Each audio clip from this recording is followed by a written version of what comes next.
নমস্কাৰ বন্ধুসকল, Assamese everything YouTube চেনেলটোলৈ আপোনালোকক স্বাগতম জনাইছোঁ। আজি লৈ আহিছোঁ ITI এটা গুৰুত্বপূৰ্ণ ভিডিঅ'। আজিৰ ভিডিঅ'টোত মই ক'ম কেনেকৈ এডমিশ্যন ল'ব লাগে, কেনেকৈ অনলাইন ৰেজিষ্ট্ৰেশ্যন কৰিব লাগে, কেতিয়াৰ পৰা অনলাইন ৰেজিষ্ট্ৰেশ্যন 2025 চনৰ কাৰণে আৰম্ভ হ'ব, কিমান নম্বৰৰ পৰা ITIত ছিট পায়, কাউন্সেলিং প্ৰক্ৰিয়া কেনেদৰে হয়, স্পট এডমিশ্যন কি, সকলোবিলাক আপোনালোকক ক'ম। গোটেই বস্তুটো আপোনালোকক এটা থুলমূল আভাস জনাবলৈ চেষ্টা কৰিম। যদি ভিডিঅ'টো ভাল পায় লাইক কৰি দিব, শ্বেয়াৰ কৰি দিব, চেনেলটো ছাবস্ক্ৰাইব কৰি দিবলৈ নাপাহৰিব। বন্ধুসকল, এই যে ৱেবছাইটটো দেখিছোঁ এইটো হৈছে ITIৰ অফিচিয়েল ৱেবছাইট। ইয়াতেই আপোনালোকে 2025 চনৰ যিখিনি ITI কাম কাজ হ'ব সেইখিনি ইয়াৰ জৰিয়তে হ'ব।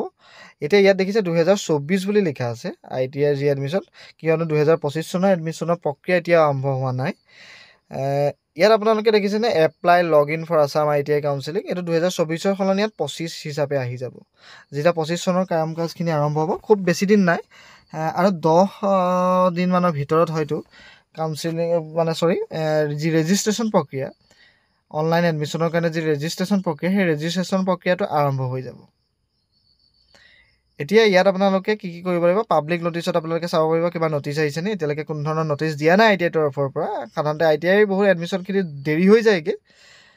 এতিয়া ইয়াত আপোনালোকে এনেকৈ দেখিছেনে এপ্লিকেশ্যন নাম্বাৰখিনি আহিব। ইয়াত ফৰগট এপ্লিকেশ্যন নাম্বাৰহে আছে, ইয়াত কোনো ধৰণৰ ৰেজিষ্ট্ৰেশ্যনৰ অপশ্যন নাই। 2025 চন যেতিয়া কাম কাজখিনি আৰম্ভ হ'ব, তেতিয়া ৰেজিষ্ট্ৰেশ্যনৰ যি অপশ্যন, সেই অপশ্যনটো ইয়াত আহি যাব।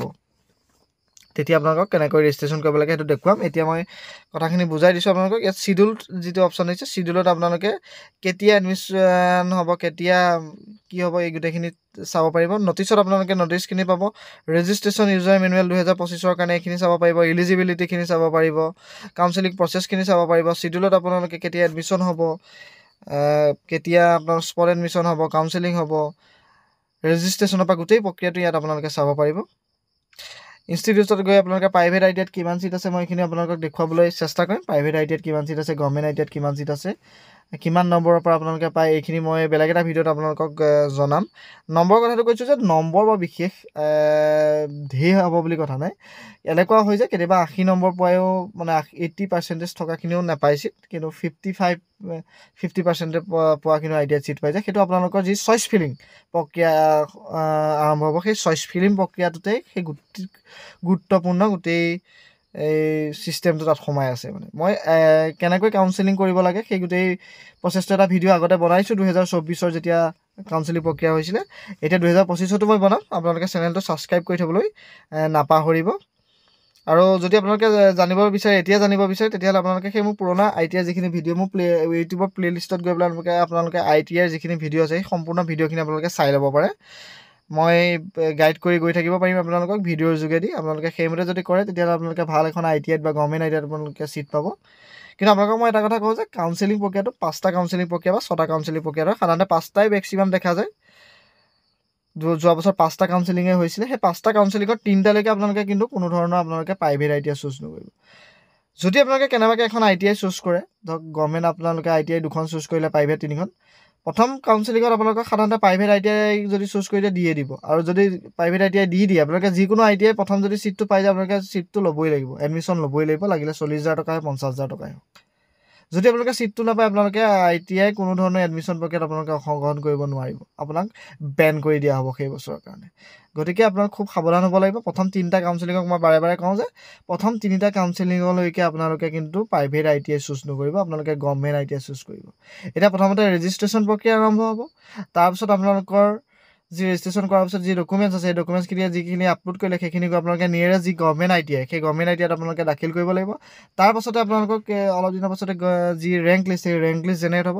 ৰেংক লিষ্ট জেনেৰেট হোৱাৰ পাছতেই আপোনালোকে ITI কাউন্সেলিং প্ৰক্ৰিয়াত অংশগ্ৰহণ কৰিব পাৰিব। ৰেংক লিষ্ট জেনেৰেট হোৱাৰ পাছতে আপোনালোকৰ কাউন্সেলিং আৰম্ভ হ'ব। তাত আপোনালোকে চইচ ফিলিং কৰিব লাগিব, ITI চিলেক্ট কৰিব লাগিব আপোনালোকে কোন ITIত আপোনালোকে এডমিশ্যন ল'ব বিচাৰিছে। 1ৰ পৰা 3টা যি কাউন্সেলিং হ'ব, তাত আপোনালোকে গভৰ্ণমেণ্ট ITI চুজ কৰিব, ওচৰৰ ITI চুজ কৰিব। যদি তাত আপোনালোকে সেই 3টা ITIত আপোনালোকে ছিট নাপায়, তেতিয়াহে 4th আৰু 5th ITI যি কাউন্সেলিং হ'ব, তাত আপোনালোকে আঁতৰৰ ITI, গভৰ্ণমেণ্ট ITI বা প্ৰাইভেট ITI আপোনালোকে চুজ কৰিব। কিন্তু প্ৰথমতে যদি প্ৰাইভেট ITI চুজ কৰি দিয়ে, প্ৰাইভেট ITIত যদি আপোনালোকে ছিট পাই যায়, তেতিয়া কিন্তু আপোনালোকৰ কি প্ৰব্লেম হ'ব, আপোনালোকে এডমিশ্যন যদি ল'ব নোৱাৰে, কিবা কাৰণত বহুত ৰেট হৈ যায়, ল'ব নোৱাৰে, তেতিয়া আপোনালোক এবছৰৰ কাৰণে আপোনালোকে কোনো ধৰণৰ ITIৰ যি এডমিশ্যন প্ৰক্ৰিয়াত আপোনালোকে অংশগ্ৰহণ কৰিব নোৱাৰিব। আৰু পাৰ্চেণ্টেজ মই বাৰে বাৰে কওঁ যে কাউন্সেলিং প্ৰক্ৰিয়াটোৱে মেইন। পাৰ্চেণ্টেজ ধেৰ নহ'লেও আপোনালোকে ছিট পাব। কাউন্সেলিং প্ৰক্ৰিয়াটো যদি আপোনালোকে বুদ্ধিমত্তাৰে কাম কৰে তেতিয়া আপোনালোকে ITIত ছিট অতি সহজতে পাব। কিছুমান আপোনালোকে আণ্ডাৰটেকিং ফৰ্মেটো দিব লাগিব, যিখিনি 8 পাছৰ ট্ৰেডৰ কাৰণে এপ্লাই কৰিব। ট্ৰেড চুজ কেনেকৈ কৰিব মই সেই বিষয়ে আপোনালোকক জনাম। কোন ITIত কিমান ট্ৰেড আছে, কি ট্ৰেড আছে, কোনটো 8 পাছৰ ট্ৰেড, কোনটো 10 পাছৰ ট্ৰেড, সেইখিনিও আপোনালোকক বুজাই দিম। মই এই ভিডিঅ' দিবলৈ চেষ্টা কৰি যাম। আজি এটা ভিডিঅ' দিছোঁ, অহাকালিলৈ এটা ITI ভিডিঅ' দিবলৈ চেষ্টা কৰিম। কোন ITIত কিমান ছিট আছে সেই বিষয়ে আপোনালোকক জনাই দিম, যাতে আপোনালোকে সুবিধা হয়, আপোনালোকে সাজু হৈ থাকিব পাৰে। যিহেতু আপোনালোক সকলো মেট্ৰিক পাছ কৰা বা হাই ছেকেণ্ডেৰী পাছ কৰা মেক্সিমামে ITI পঢ়িবলৈ ৰৈ আছে, ITI এডমিশ্যনৰ কাৰণে উৎকণ্ঠাৰে ৰৈ আছে। কাউন্সেলিং চিডিউলৰ কথা মই বুজাই দিম আপোনালোকক। মই আপোনালোকক এখন ন'টিচ দেখুৱাই দিম। সেই ন'টিচখনৰ মতে আপোনালোকে কেতিয়া কি প্ৰক্ৰিয়া ITI আৰম্ভ হয় সেই বিষয়ে থুলমূল এটা আভাস আপোনালোকক দিম, আপোনালোকে চাই ল'ব। ট্ৰেডখিনিও কেইবা প্ৰকাৰৰ থাকে, অকল 8 পাছ 10 পাছ ট্ৰেডেই নাথাকে। কিছুমান ট্ৰেড আছে, ধৰক আমাৰ কয় যে ৰাতি ক্লাছ হয় ITIত, সেই ৰাতি ক্লাছৰ কাৰণে তাৰ এডমিশ্যন ফিজটো বেলেগ হয়। গভৰ্ণমেণ্ট ITI দিনৰ ক্লাছৰ কাৰণে বেলেগ হয়, প্ৰাইভেট ITI বেলেগ হয়। এডমিশ্যনৰ যিটো ৰেট হৈছে সেইটো গভৰ্ণমেণ্ট ITI হ'লে আপোনাৰ প্ৰায় 3,000-4,000 টকাৰ ভিতৰত হৈ যায়। আৰু ৰাতি যিখিনি ক্লাছ কৰিম বুলি ভাবিছে, দিনত যদি কিবা কাম আছে বা বেলেগ কলেজত পঢ়িম বুলি ভাবিছে, তেতিয়া ৰাতি যদি ITI ক্লাছ কৰিম বুলি তেতিয়া 16,000 টকামানৰ এডমিশ্যন হয়। প্ৰাইভেট ITIখিনিয়ে নিজে ডিচাইড কৰে। এতিয়া যোৱা বছৰ এডমিশ্যনৰ যি ৰেজিষ্ট্ৰেশ্যন হৈছিলে, সেই ৰেজিষ্ট্ৰেশ্যন প্ৰক্ৰিয়াটো 20 মে'ৰ পৰা আৰম্ভ হ'ব। এইবাৰো সেই 20 মে' বা 15 মে'ৰ ভিতৰত আপোনালোকে যি ৰেজিষ্ট্ৰেশ্যন প্ৰক্ৰিয়া সেয়া আৰম্ভ হ'ব, জুনলৈকে চলিব। ৰেজিষ্ট্ৰেশ্যন কৰাৰ পাছতে আপোনালোকে পাছদিনাখনৰ পৰাই আপোনালোকে গভৰ্ণমেণ্ট ITIত ভেৰিফিকেশ্যনৰ কাৰণে আপোনালোকে যাব পাৰিব। যিখিনি ডকুমেণ্টছ দিলে সেই গোটেইখিনি প্ৰিণ্ট কৰিব, প্ৰিণ্ট কৰি গভৰ্ণমেণ্ট ITIত গৈ ভেৰিফিকেশ্যন কৰিব। ভেৰিফিকেশ্যন হ'লেহে আপোনালোকৰ ৰেংক জেনেৰেট হ'ব। যদি আপোনালোকে গভৰ্ণমেণ্ট ITIত নাযায় ওচৰৰ, তেতিয়া আপোনালোকৰ ৰেংক জেনেৰেট নহ'ব। ৰেংক জেনেৰেট হোৱাৰ পাছত আপোনালোকৰ চইচ ফিলিং আৰম্ভ হ'ব। চইচ ফিলিঙত আপোনালোকে ট্ৰেড ছিলেক্ট কৰিব লাগিব, গভৰ্ণমেণ্ট ITI ছিলেক্ট কৰিব লাগিব, প্ৰাইভেট গভৰ্ণমেণ্টেই হওক বা যিকোনো ধৰণৰ ITI আপোনালোকে ছিলেক্ট কৰিব লাগিব, ট্ৰেড ছিলেক্ট কৰিব লাগিব। তাৰপাছত ট্ৰেড ছিলেক্ট কৰাৰ পাছত আপোনালোকৰ ছিট এলটমেণ্ট হ'ব, যি ৰেংক মতে আপোনালোকৰ ছিট দিব। আৰু যদি বুদ্ধিমত্তাৰে কৰে আপোনালোকে কম পাৰ্চেণ্টেজতো প্ৰথম কাউন্সেলিঙতে ছিট পাব।